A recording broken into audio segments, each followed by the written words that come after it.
विराट कोहली की सेंचुरी कैसे हुई बेकार? कौन है सीरीज हार का गुनहगार? न्यूजीलैंड ने एक बार फिर कर दिया टीम इंडिया का बंटाधार।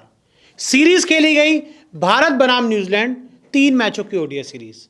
टीम इंडिया पहला मुकाबला जीतती है, लेकिन अगले 2 मुकाबले हारकर सीरीज हार जाती है। और आपको मैं बता दूं कि जो तीसरा मुकाबला है उसमें किंग विराट कोहली का शतक आता है, वो भी टीम इंडिया को जीत नहीं दिला पाता है, क्योंकि आपकी टीम में इतने गुनहगार हैं, इसलिए तय आपकी हार है। विराट कोहली ने 108 गेंदों में 124 रन बनाए, 10 चौके 3 छक्के लगाए और उनका जो स्ट्राइक रेट था वो 115 के आसपास का रहा। और विराट कोहली का जो पूरा परफॉर्मेंस था इस सीरीज में, उसकी बहुत तारीफ होनी चाहिए। और जिस तरह का उन्होंने क्रिकेट खेला, रिस्पेक्ट है। जो आखिरी में उन्होंने तीसरे मैच में आके धमाका किया, पहले मैच में शतक से चूक गए, शतक पूरा नहीं कर पाए, लेकिन तीसरे मैच में आकर उन्होंने 100 बनाया। लेकिन हाँ, वो इंडियन टीम को जीत नहीं दिला पाए, क्योंकि इस पूरी सीरीज में कुछ ऐसे प्लेयर थे जो शायद ये मन बना कर ही आए थे कि भाई इस सीरीज में तो हार कर ही जाना है। इसमें सबसे पहला नाम आता है श्रेयस अय्यर का। श्रेयस अय्यर ने सीरीज में 3 ओडीआई मैचेस खेले और रन बनाए सिर्फ 60। वाइस कैप्टन है, कहा जा रहा है उनको T20 का कप्तान बना दो। तो भाई ये परफॉर्मेंस कौन करेगा? रन कौन बनाएगा? टीम इंडिया को जीत कौन दिलाएगा? क्या सिर्फ विराट कोहली के अकेले का काम है कि हर बार मैदान पर आना, टीम इंडिया को जीत दिलाना? तो ऐसे में श्रेयस अय्यर इस पूरी सीरीज में बुरी तरह से फ्लॉप हुए हैं। इस सीरीज में दूसरे फ्लॉप होने वाले खिलाड़ी में नाम आता है रोहित शर्मा का। इन्होंने श्रेयस अय्यर से 1 रन ज़्यादा बनाया इस पूरी सीरीज में। 3 मैचेस इन्होंने खेले, 61 रन बनाए। अय्यर से 1 रन ज़्यादा, रिस्पेक्ट ब्रो, गुड, तालियां बजा दी मैंने आपके लिए। 1 रन आपने ज़्यादा।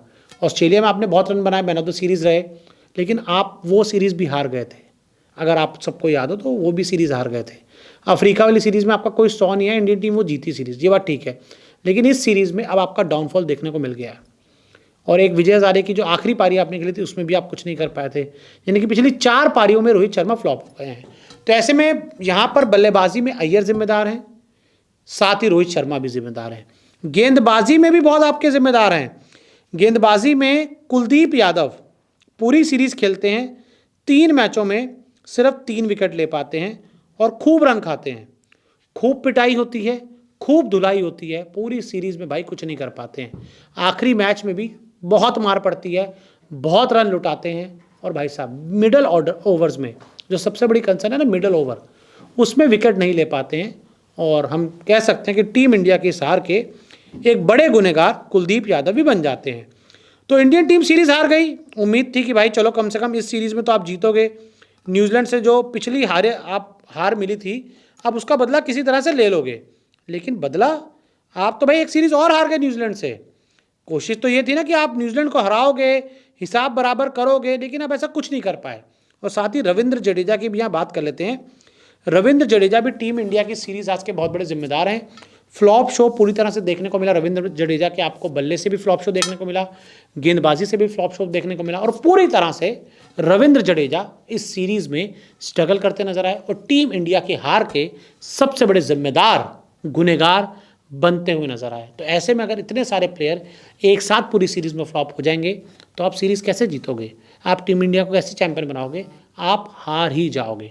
तो क्या कहेंगे टीम इंडिया की इस हार के बारे में और इन गुनहगारों के बारे में, हमें कमेंट करके ज़रूर बताएं।